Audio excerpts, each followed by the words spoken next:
Hello everyone, this side Manish Sachdeva. Our today's topic of basic electrical engineering is voltage and current source. So let's start with that. First of all, we have to introduce what do you mean by electric source. So electric source के बारे में पढ़ते हैं. An electric source is a device that is capable of converting non-electrical energy into electrical energy and vice versa. तो electrical source एक ऐसा device है जो कि नॉन इलेक्ट्रिकल फॉर्म को इलेक्ट्रिकल फॉर्म में कन्वर्ट करता है और हमें पता है कि चाहे वो कोई इलेक्ट्रिकल सर्किट हो और whether we have electronic circuit, इनको काम करने के लिए एनर्जी चाहिए. ठीक है, और एनर्जी चाहिए तो कौन सी एनर्जी चाहिए इनको काम करने के लिए? इलेक्ट्रिकल एनर्जी चाहिए. ठीक है, तो इलेक्ट्रिकल एनर्जी जो है वो हमें नेचर से नहीं मिलती है. We have to convert it into electrical energy. ठीक है, जैसे कि टर्बाइंस का काम क्या होता है या अल्टरनेटर्स का काम क्या होता है, वो मैकेनिकल एनर्जी को इलेक्ट्रिकल एनर्जी में कन्वर्ट करते हैं. राइट, जैसे जनरेटर की बात कर रहे हैं हम, it converts mechanical energy into electrical energy. And electrical cell जो कि डीसी सोर्स होता है, that converts chemical energy into electrical energy. So electrical energy हमें नेचर से नहीं मिलती है, we have to convert it from non electrical form. तो वो जो डिवाइस जो उस नॉन इलेक्ट्रिकल फॉर्म को इलेक्ट्रिकल फॉर्म में कन्वर्ट करता है, that is known as electrical source. ठीक है, it can be broadly classified into two types. दो तरह के सोर्स होते हैं, one is voltage source and other one is current source. इसी के बारे में डिस्कस करेंगे. Sources of electrical power. For the operation of electronic circuit, a source of electrical power is required. मैंने अभी आपको बताया जैसे कि इलेक्ट्रॉनिक सर्किट या इलेक्ट्रिकल सर्किट को काम करने के लिए इलेक्ट्रिकल पावर की जरूरत होती है.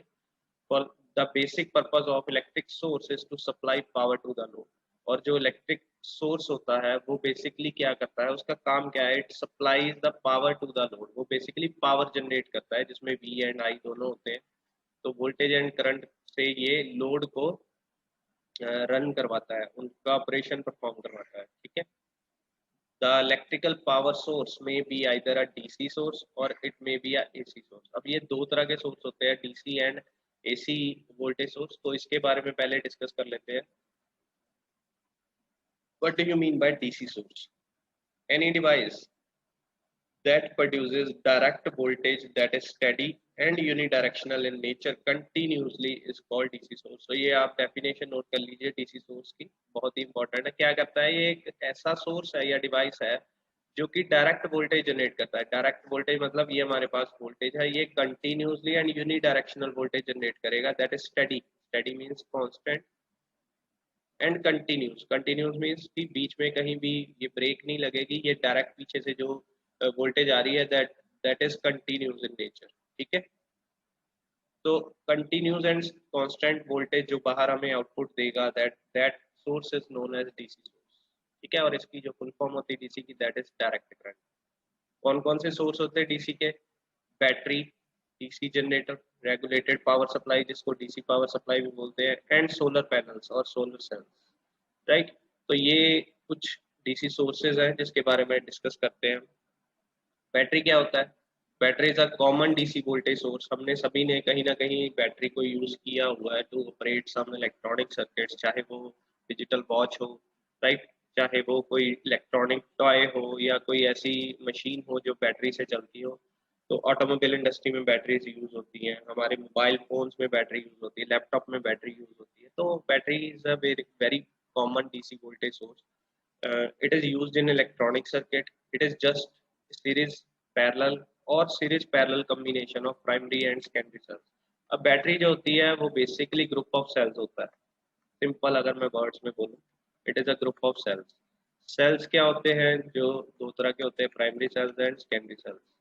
जो प्राइमरी सेल होता है वो होता है नॉन रिचार्जेबल, जैसे हमारे ड्राई सेल होते हैं एवरीडे के. ठीक है, जिसको हम रिचार्ज नहीं कर सकते बार बार. एक बार these are the dry cells, एक बार इसको फुली जो इसका केमिकल है वो अगर इलेक्ट्रिकल पावर में कन्वर्ट हो गया तो ये उसके बाद अनयूज हो जाते हैं, मतलब नॉन यूजफुल हो जाते हैं. The other one is secondary cell. Secondary cell को हम रिचार्जेबल सेल बोलते हैं. जैसे हमारी रिचार्जेबल बैटरीज होती हैं या हमारे फोन की बैटरीज होती हैं, वो हम चार्ज कर सकते हैं बार बार, केमिकल उसमें एनर्जी को फिल कर सकते हैं, तो वो सेकेंडरी सेल हो जाते हैं. ठीक है, तो इनको अगर हम सीरीज कॉम्बिनेशन में लगा दें, ये एक सेल का सिंबल होता है, इसको अगर सीरीज में लगा दूं या पैरेलल में लगा दूं एक दूसरे के, तो ये बन जाती है बैटरी। तो battery is a group of cells, ये आपने माइंड में रखना है। तो secondary cells are the rechargeable whereas primary cells are not rechargeable cells. ठीक है, तो इन दोनों इनके जो कॉम्बिनेशन है वो बैटरी बनाते हैं, and this is the most common DC source. Next है DC generator. DC generator is an electrical machine which converts mechanical energy into DC electrical energy. ये एक ऐसा जनरेटर है जो कि मैकेनिकल एनर्जी को DC पावर में DC एनर्जी में कन्वर्ट करते हैं। These are used where large power is required. ठीक है जी, आगे चलते हैं। रेगुलेटेड डीसी पावर सप्लाई क्या होती है? तो आपने सभी ने बैटरी का चार्जर देखा होगा, मोबाइल फोन के जो चार्जर होते हैं, that is also regulated DC power supply. Laptop के charger is also regulated DC power supply. UPS में DC power supply, regulated DC power supply होती है। और भी बहुत सारी जहां जिससे हम बैटरी को चार्ज करते हैं, that power supply is known as regulated DC power supply. It consist of step down transformer followed by the rectifier circuit to obtain DC output voltage. अब इसमें चार चीजें लगी होती है बेसिकली, एक transformer, then rectifier, then filters and then regulator. तो ये चार सर्किट से मिलके डीसी पावर सप्लाई बनती है। ट्रांसफार्मर का काम होता है स्टेप डाउन करना वोल्टेज को, रेक्टिफायर का काम होता है एसी टू डीसी कन्वर्ट करना पावर को, फिल्टर का काम होता है उसको स्मूथ करना पावर को, डीसी पावर को, और रेगुलेटर का काम होता है to give standard output, standard regulated output जो है वो यहाँ से मिलता है। ठीक है, तो ये एक डीसी पावर सप्लाई के बीच में सभी लगे होते हैं component, and this is most frequently used in electronic circuits. Electronic circuits को काम कराने के लिए हम रेगुलेटेड डीसी पावर सप्लाई की हेल्प लेते हैं। Next one is solar cells और सोलर पैनल भी जिसको बोलते हैं। These are the cells which converts light energy into electrical energy. These are used to charge the DC batteries nowadays and mostly used in electronic circuits. ठीक है, आजकल सारे जो हमारे घरों में भी सोलर पैनल्स लगने शुरू हो गए हैं। बेसिकली ये बैटरी को चार्ज करने के लिए काम आते हैं, डीसी बैटरी को, और इससे हम डायरेक्ट सप्लाई देके कोई ना कोई इलेक्ट्रॉनिक सर्किट भी चला सकते हैं। सोलर बेस्ड सर्किट्स आ चुके हैं मार्केट में। तो these are some DC sources. ठीक है जी, आगे बढ़ते हैं हम एसी सोर्स के बारे में। Any device that produces alternating voltage output that is changing in magnitude and direction continuously is called AC source। अब AC source क्या है? जिसमें ये जो वोल्टेज और करंट है ये अपने आप को मैग्नीट्यूड में चेंज कर रहा है और डायरेक्शन में चेंज कर रहा है कंटिन्यूसली। दैट वोल्टेज और current is known as AC। ठीक है, जो अल्टरनेटिंग करंट, बेसिकली ये स्टैंड्स फॉर अल्टरनेटिंग। अल्टरनेटिंग का मतलब होता है दैट इज चेंजिंग इटसेल्फ। ठीक है, अपने आप ही चेंज हो रहा है और ये कंटिन्यूसली हो रहा है। एंड कोई भी सोर्स जो इस तरह की वेव फॉर्म को जनरेट कर रहा है, एसी पावर को जनरेट कर रहा है, that is known as AC source. ठीक है जी, some of the common AC sources are alternators, जिसको हम एसी जनरेटर्स बोलते हैं, एंड ऑसिलेटर और सिग्नल जनरेटर्स। अल्टरनेटर क्या है? ये एक सिंपल डिवाइस है that converts mechanical energy into AC electrical energy. अब ये एक एसी जनरेटर होते हैं जो कि मैकेनिकल एनर्जी को एसी पावर में कन्वर्ट करते हैं। These machines are used at the generating station.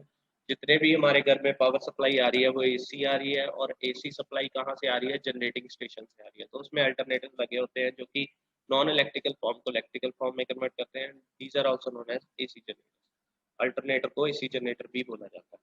Oscillator और सिग्नल जनरेटर क्या होता है? ये एक ऐसा इक्विपमेंट है which supplies AC voltage at desired frequency to the load. अब अल्टरनेटर की जो हमारे फ्रीक्वेंसी होती है that is 50 hertz and standard in India.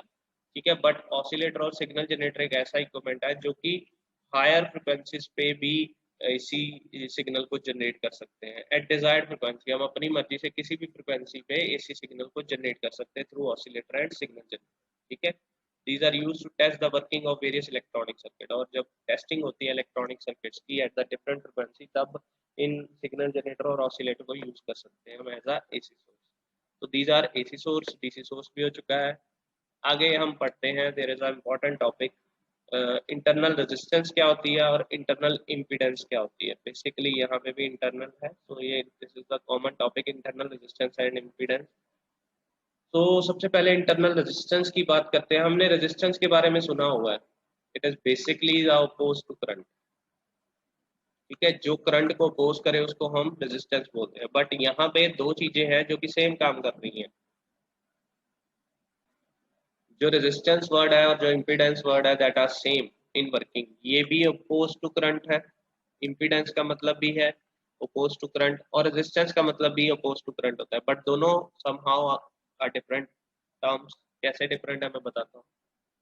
The opposition to load current inside the DC source, जब डीसी सोर्स के अंदर कोई ओपोजिशन होगी, अब सोर्स के अंदर इंटरनल की बात की ना इन्होंने, इंटरनल रेजिस्टेंस की बात कर रहे हैं, तो इंटरनल का मतलब जो डीसी सोर्स में कोई ओपोजिशन होगी जो करंट को अपोज करेगी, that is known as internal resistance, and this occurs in DC source. जब भी डीसी सोर्स लगा होगा उसमें जो रेजिस्टेंस होगी, इंटरनल ओपोजिशन होगी, that is known as internal resistance. All the DC source have some kind of internal resistance and is represented by Ri और small r। ठीक है, इसको कई बार स्मॉल r से डिनोट करते हैं और या Ri से डिनोट करते हैं इंटरनल रेजिस्टेंस। तो इसका एक डायग्राम है, this is the equivalent diagram, जिसमें यहाँ पे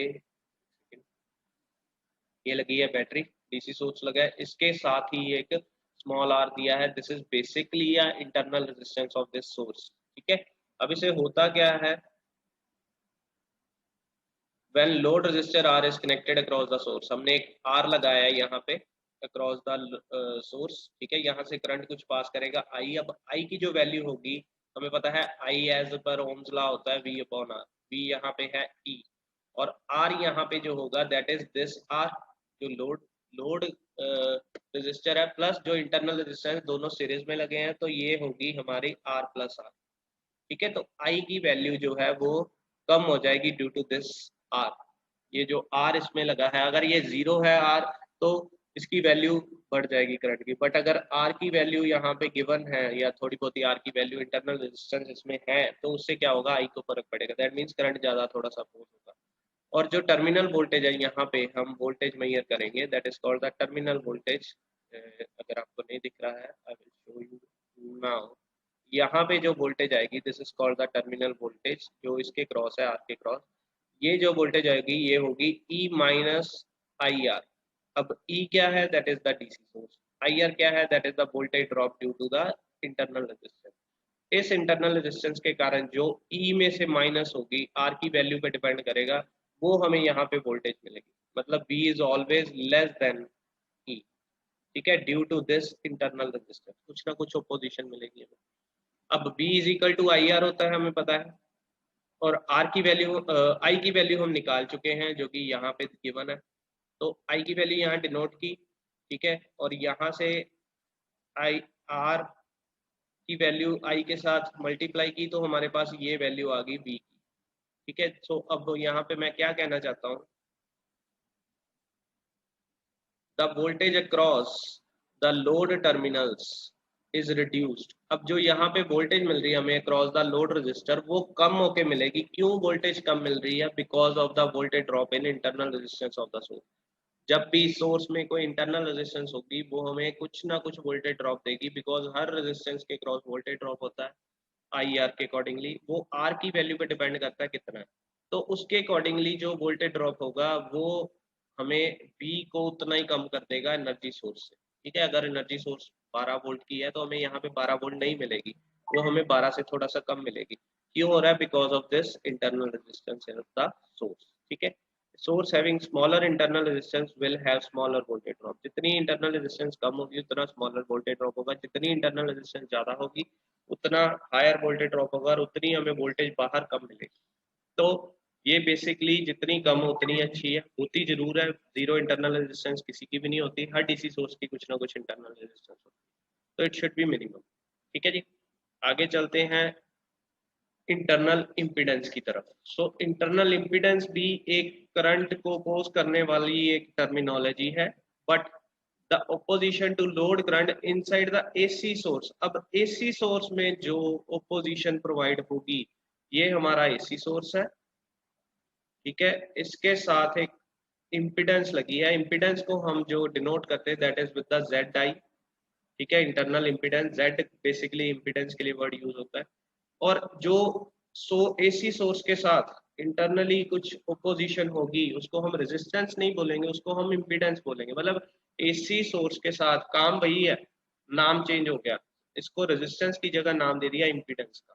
ठीक है, और जब जेड एल के क्रॉस हमने वोल्टेज देखनी है, तो वो जो वोल्टेज आएगी वो गेन कम होके आएगी because of this internal impedance, और आई की वैल्यू यहाँ पे आएगी E divided by Z L plus Z आई।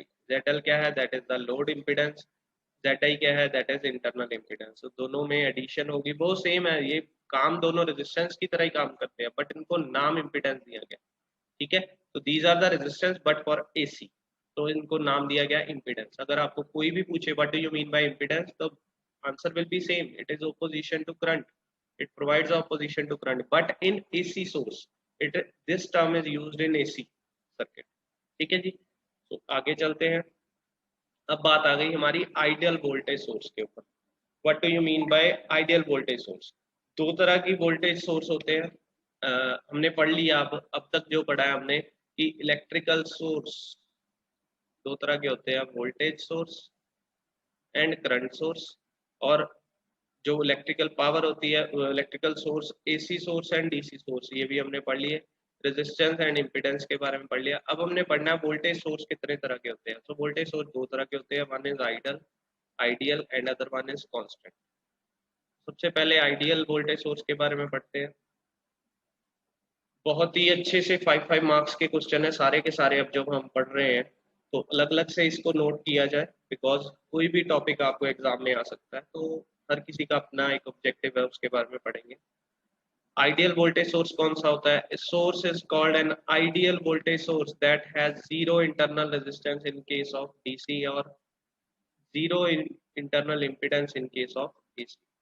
तो एक ऐसा वोल्टेज सोर्स जिसकी अभी हमने बात की, इंटरनल रेजिस्टेंस हर सोर्स की होती है। डीसी सोर्स में कुछ ना कुछ इंटरनल रेजिस्टेंस होती है, एसी सोर्स में कुछ ना कुछ इम्पीडेंस होती है, बट कुछ ऐसा वोल्टेज सोर्स जिसमें जीरो इंटरनल रेजिस्टेंस हो, कोई भी ना हो, ना इम्पीडेंस हो एसी सोर्स में, ना डीसी सोर्स में रेजिस्टेंस हो इंटरनल, तो उस सोर्स को हम नाम देते हैं आइडियल वोल्टेज सोर्स। आइडियल का मतलब होता है perfect.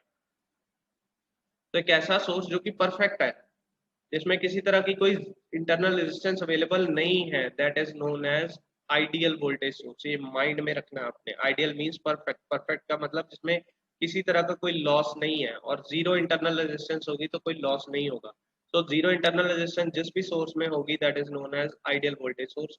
It is that voltage whose output voltage remains absolutely constant irrespective of the amount of current flowing through the load। अब यहाँ पे मैं आपको डायग्राम के थ्रू समझाता हूँ कि ये हमारा एक इक्विवेलेंट सर्किट है। अब इसमें देखो, ये एक डीसी सोर्स लगा है, इसमें किसी तरह की कोई रेजिस्टेंस शो नहीं की गई है, जीरो इंटरनल रेजिस्टेंस है, ना आर शो किया गया, ना आर आई शो किया गया है।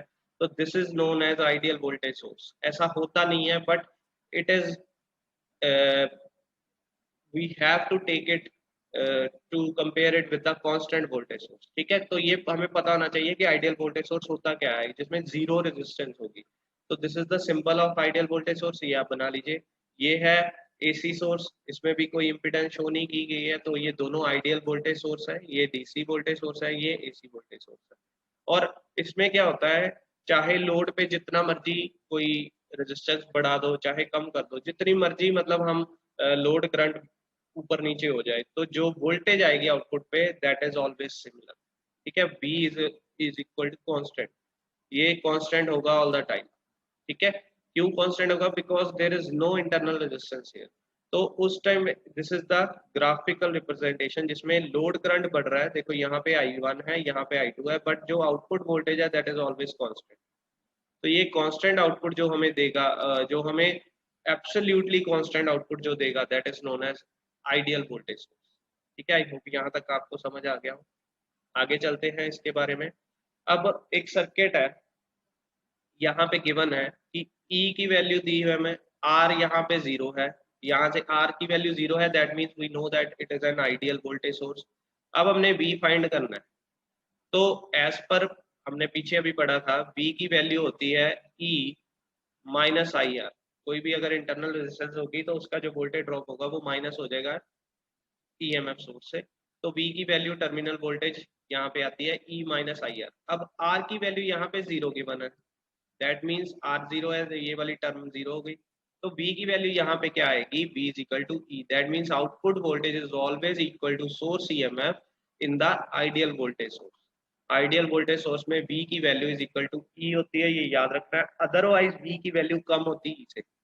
यहाँ पे टर्मिनल वोल्टेज हमेशा कम मिलेगी अगर कुछ रेजिस्टेंस अवेलेबल हुई सोर्स में, बट यहाँ पे कोई रेजिस्टेंस नहीं है, ये आइडियल वोल्टेज सोर्स है, दैट मीन्स V की वैल्यू इज इक्वल टू हो जाएगी E। बट एक लाइन याद रखनी इसके बाद, it must be noted that N ideal voltage source is not possible practically.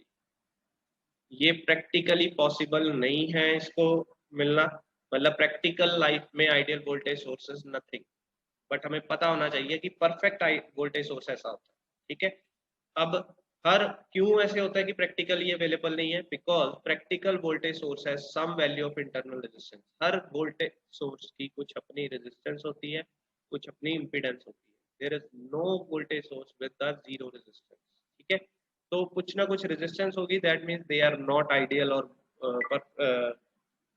Perfect voltage source, ठीक है। और प्रैक्टिकल वोल्टेज सोर्स जिसमें कुछ इंटरनल रेजिस्टेंस होगी, उसमें जो आउटपुट वोल्टेज होगी that is always less than the EMF source, ठीक है। ये कभी नहीं होगा कि जो ई की वैल्यू होगी उतनी ही हमें वहां पे आउटपुट मिलेगी दूसरी साइड पे, it is always less than the E, ठीक है। तो ये निशानी है प्रैक्टिकल वोल्टेज सोर्स की, और आइडियल वोल्टेज सोर्स हमें प्रैक्टिकल लाइफ में नहीं मिलता है, तो ये माइंड में रखना है। Next word is constant voltage source. अब आइडियल वोल्टेज से एक दूसरा वोल्टेज सोर्स भी आता है जो प्रैक्टिकल वोल्टेज सोर्स भी बोलते हैं, इसको मैं यहाँ पे नाम लिख रहा हूँ, it is also known as practical voltage source और रियल वोल्टेज सोर्स, ठीक है। तो ये दो नाम है इसके, और कांस्टेंट वोल्टेज सोर्स भी आ सकता है एग्जाम में, प्रैक्टिकल वोल्टेज सोर्स भी आ सकता है, रियल वोल्टेज सोर्स भी आ सकता है। तो होता क्या है, अब हमने पढ़ा है कि आइडियल वोल्टेज सोर्स की जो रेजिस्टेंस होती है, internal resistance, that is zero. But constant voltage source में क्या है, voltage source whose internal resistance is very low, ये याद रखना है। कांस्टेंट प्रैक्टिकल और रियल वोल्टेज सोर्स की जो इंटरनल रेजिस्टेंस होती है that is very low as compare to the load resistance. जो लोड रेजिस्टेंस लगा होगा उससे बहुत ही कम इसकी वैल्यू होती है, and it is known as constant voltage source. क्या कम होगी, इंटरनल रेजिस्टेंस किसकी, वोल्टेज सोर्स की, कितनी होगी, very low as compare to load resistance, ठीक है। That is known as constant voltage source. It is also known as real voltage source or practical voltage source. In this, small internal resistance is always present which limits the current in closed circuit. अब इसके कारण जो हमें output terminology में V मिलेगी that is always less than the source voltage, ठीक है। तो कुछ ना कुछ इंटरनल रेजिस्टेंस ऑलवेज प्रेजेंट होती है इन दिस वोल्टेज सोर्स, और इसका जो सिंबल है दैट इज, यहाँ पे देख सकते हैं आप, E के साथ कुछ RI लगा है, ये DC सोर्स है, और यहाँ पे AC सोर्स के साथ कुछ ZI लगा है, दिस इज इम्पीडेंस। तो इंटरनल रेजिस्टेंस और इंटरनल इम्पीडेंस एक ही बात है। इम्पीडेंस हम वर्ड यूज करते हैं for AC source, and resistance word use करते हैं हम फॉर DC सोर्स, ठीक है।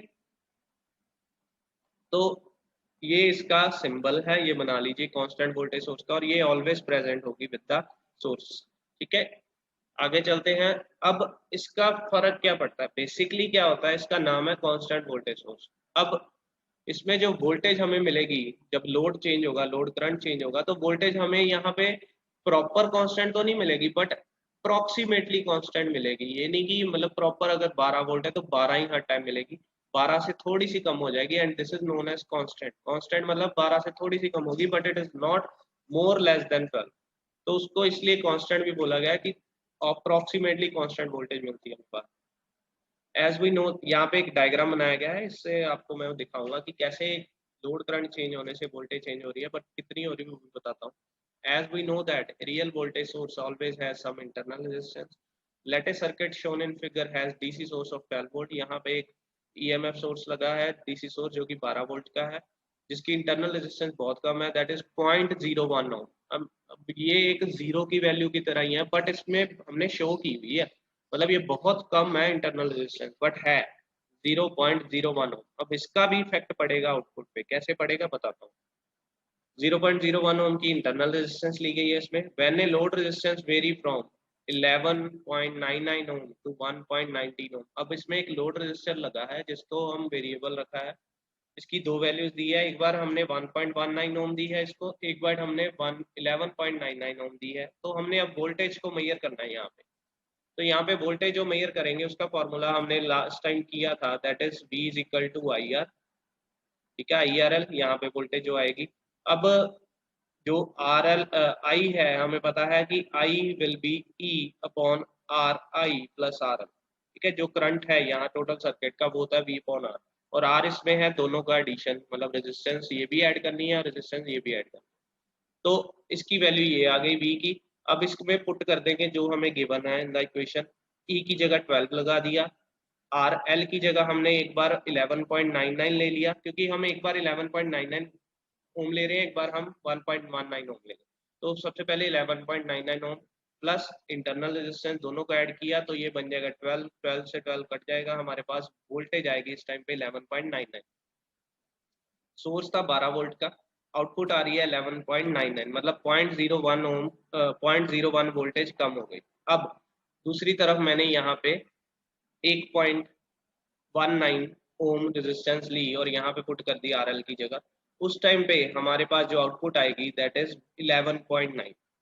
तो अगर हमारा लोड रेजिस्टेंस चेंज हो रही है जिससे करंट की वैल्यू चेंज होगी और उसके अकॉर्डिंगली हमें आउटपुट वोल्टेज मिलेगी। और ये देखो यहाँ पे 11.99, दिस इज 11.99, एंड जैसे जैसे लोड करंट बढ़ता जाएगा रेजिस्टेंस कम होती जाएगी और लोड बढ़ता जाएगा, लोड करंट बढ़ने से क्या होगा, वोल्टेज जो है वो ड्रॉप जाता होता रहेगा, ठीक है। वोल्टेज ड्रॉप ज्यादा हो गया, मतलब ये 11.99 से 11.9। अब इसको हम 12 बोल सकते हैं, but it is not absolute 12। तो 12 से कुछ कम होगी ड्यू टू दिस 0.01। तो इसलिए this shows that the terminal voltage remain almost constant. जो हमें टर्मिनल वोल्टेज यहाँ पे मिल रही है that is almost constant, that is not absolute constant, that is almost constant from no load to full load, and the source behave as constant volt source irrespective of load current. और ये constant voltage source की निशानी है जिसमें कुछ ना कुछ voltage कम होगी ड्यू टू इंटरनल रेजिस्टेंस, ठीक है। तो this was constant voltage source, ideal voltage. तो हमने आइडियल वोल्टेज सोर्स भी पढ़ लिया और कांस्टेंट वोल्टेज सोर्स भी पढ़ लिया, ठीक है जी। इसके रिगार्डिंग अगर आपको कोई प्रॉब्लम है आप ऑनलाइन सेशन में या नीचे कमेंट सेक्शन में पूछ सकते हैं। नेक्स्ट हमारे जो टॉपिक होगा that is ideal current source and constant current source, ठीक है। ये इसके बारे में हम नेक्स्ट वीडियो में डिस्कस करेंगे। Thank you.